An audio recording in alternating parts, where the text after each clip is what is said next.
इनको पीडीए की याद आती है, क्योंकि आपको पीडीए इसलिए याद आ रहा है कि आपकी सरकार में यानी पिछले 70 वर्षों में जितना शोषण दलितों का, जितना पिछड़ों का हुआ है, शायद ही किसी का हुआ। अभी हमारी माननीय सदस्य बार बार पीडीए की बात कर रही थी, तो सदस्य आप भी और यहाँ सम्मानित सदस्यगण में आपको सभी को बताना चाहूंगी, शिक्षा विभाग में वर्तमान में 14% का बजट जो है वो शेष रह गया, इस्तेमाल नहीं कर पाए। स्वास्थ्य में 40% का बजट ऐसे ही रह गया, उसे इस्तेमाल नहीं कर पाए। आवास में 46% का बजट रह गया, जिसे इस्तेमाल नहीं कर पाए। तो मैं बजटों में बहुत बातें नहीं करूंगी, क्योंकि जो पुराना है उसे ही नहीं इस्तेमाल कर पाए, तो बड़े बड़े बजटों का क्या भवाई लूटी जाए। मैं कि रावण नहीं हम पलने देंगे साधुओं के वेश में, रावण नहीं हम पलने देंगे साधुओं के वेश में, अफजल नहीं पनपने देंगे अब्दुल कलाम के देश में, हिंदू हो या मुसलमान अब शीश नहीं कटने देंगे, कसम तिरंगे झंडे की अब ये देश नहीं बटने देंगे। लाजमी है तुम्हारा मेरे किरदार पर उंगलियां उठाना, लाजमी है तुम्हारा मेरे किरदार पर उंगलियां उठाना। तुम वो जो चाह कर भी मेरे मयार तक नहीं आ सके, आप योगी जी पर उंगलियां उठा सकते हैं, लेकिन 20 वर्ष अपने शासन को देखिए। माननीय सभापति महोदय, इनको पीडीए की याद आती है, क्योंकि आपको पीडीए इसलिए याद आ रहा है कि आपकी सरकार में यानी पिछले 70 वर्षों में जितना शोषण दलितों का, जितना पिछड़ों का हुआ है, शायद ही किसी का हुआ। और आज भी मैं भारतीय जनता पार्टी की सरकार से आती हूँ और एक ऐसे समाज से आती हूँ जिसे 70 वर्ष आपके लोगों ने प्रतिनिधित्व नहीं दिया, भारतीय जनता पार्टी ने दिया है। मैं उस वर्गवंशी समाज से आती हूँ, इसलिए दर्द समझती हूँ लोगों का। अभी हमारी माननीय सदस्य बार बार पीडीए की बात कर रही थी, तो सदस्य आप भी और यहाँ सम्मानित सदस्यगण में आपको सभी को बताना चाहूंगी कि जहां पूरे देश में 3% का बजट विभिन्न प्रदेशों में, चाहे वो आपका दलित समाज हो, वनवासी समाज हो और अल्पसंख्यक समाज हो, उसको दिया जाता है, वहीं उत्तर प्रदेश में मात्र 1% का बजट दिया जाता है। और उस 1% के बजट में भी आपका 30% का बजट ऐसा धरा का धरा ही रह जाता है, विभाग उसको इस्तेमाल ही नहीं कर पाता है। हम इतने बड़े बड़े बजट की बात कर रहे हैं, मैं आंकड़े रखना चाहूंगी। शिक्षा विभाग में वर्तमान में 14% का बजट जो है वो शेष रह गया, इस्तेमाल नहीं कर पाए।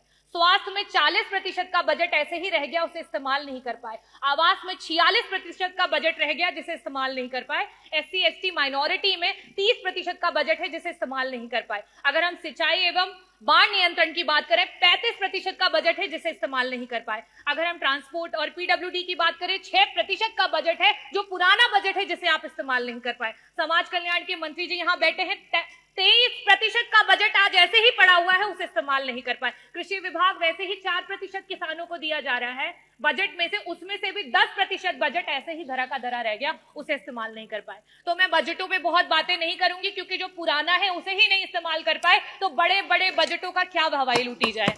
मैं बात करना चाहूंगी अपने देश की एकता की, क्योंकि जिस समय यहां अंग्रेजी की बात हुई, उस समय उर्दू के बारे में बहुत बड़ी बड़ी बातें की गई। उर्दू में जो लोग बोलते हैं उनको कुछ शब्दों से नवाजा गया।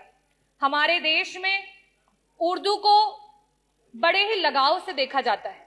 हिंदी अगर हमारी मातृभाषा है, तो आज का ये जो देश है वो अंग्रेजी से भी नहीं घबराता है, अंग्रेजी को सीखने की पूरी इच्छा रखता है। पंडित ब्रिज नारायण जी, पंडित रतन नाथ सरहार जी, मुंशी प्रेमचंद जी, पंडित आनंद मोहन जी, यहाँ तक कि उपराष्ट्रपति रहे हुए कृष्णकांत जी, इन सभी लोगों का उर्दू से बहुत लगाव था। तो क्या इनके लिए भी उन्हीं शब्दों से नवाजा जाएगा? मैं आखिरी में सिर्फ यही कहना चाहती हूँ, ये विकसित देश है, ये प्रगतिशील देश है और ये युवाओं का देश है, और युवाओं की यही आवाज है कि रावण नहीं हम पलने देंगे साधुओं के वेश में, रावण नहीं हम पलने देंगे साधुओं के वेश में, अफजल नहीं पनपने देंगे अब्दुल कलाम के देश में, हिंदू हो या मुसलमान अब शीश नहीं कटने देंगे, कसम तिरंगे झंडे की अब ये देश नहीं बटने देंगे। आज इस भरे सदन में मैं सर्वप्रथम संविधान के रचयिता बाबा भीमराव अंबेडकर जी को नमन करती हूँ, जिन्होंने आर्टिकल 25 में हमें ये अधिकार दिया स्वतंत्र धर्म का, सम्मान अधिकार और हर आस्था का सत्कार। और इसी के नाते आज पूरे देश में और प्रदेश में हमारे बीच में कुंभ का महापर्व जो रहा, उसमें पूरे देश से लोग आए। मैं सभी लोगों का जो आए उनका स्वागत करती हूँ। यहाँ कई प्रकार की चर्चाएं हुई और बहुत सारे शब्दों का प्रयोग किया गया। ये जो लोग विभिन्न प्रदेशों से और यहाँ तक कि विश्व के कोने कोने से आए, वो किसी राजनीति से प्रेरित होकर के नहीं आए, वो आस्था से, धर्म से और अपने देश, अपनी मातृभूमि से जुड़े हुए हैं, इसलिए वो यहाँ पर आए। महाकुंभ के आयोजन में जितना बजट होना चाहिए था, सरकार ने उसकी कमी की। महाकुंभ में जो सुविधाएं हमारे लोगों को देनी चाहिए थी, सरकार ने उसकी कमी की। वहां पे गिद्ध नहीं गए थे, वहां पे सुअर नहीं गए थे, वहां पे इस देश में आस्था रखने वाले, इस देश को लोकतांत्रिक समझने वाले, इस देश में भाईचारे को आगे लेकर के जाने वाले लोग वहां पे पहुंचे थे। मैं इस सदन में आज बहुत सारी चर्चाएं हुई, बहुत सारी बातें कही गई। बजट की जबकि चर्चा होती है तो बजट में किस तरीके से डिवीजन होता है उसकी बात होती है। अभी सत्र में कुछ दिन पहले बात हुई कि अंग्रेजी में विधायकगण अपने भाषण दे सकते हैं, लेकिन जब आपके बजट में एलोकेशन की बात आती है, शिक्षा की बात आती है, जो हमारे बच्चे प्राइमरी स्कूल में पढ़ रहे हैं, जिनकी नींव अंग्रेजी से शुरू नहीं होगी, तो वो आगे जाकर के आपके अंग्रेजी में दिए हुए भाषणों को नहीं समझ पाएंगे।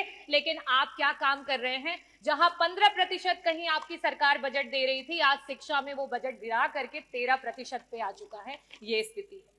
अगर मैं बात करूं स्वास्थ्य की, क्योंकि मंत्री जी यहाँ बैठे नहीं है, जब स्वास्थ्य पे जब विपक्ष चर्चा करने की कोशिश करता है, मंत्री जी उत्तेजित हो जाते हैं।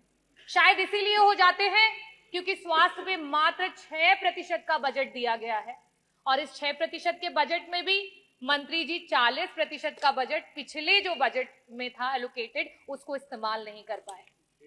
अगर हम बात करें ग्रामीण अंचल की, जो उत्तर प्रदेश की 60-70% की आबादी है, अगर हम उसमें बजट के एलोकेशन की बात करें तो मात्र 4% का बजट है, जो 8 करोड़ 8 लाख की आप बात करते हैं, 8 लाख करोड़ की 8 लाख 8,000 करोड़ की बात करते हैं, उसमें मात्र 4% का बजट दिया गया है।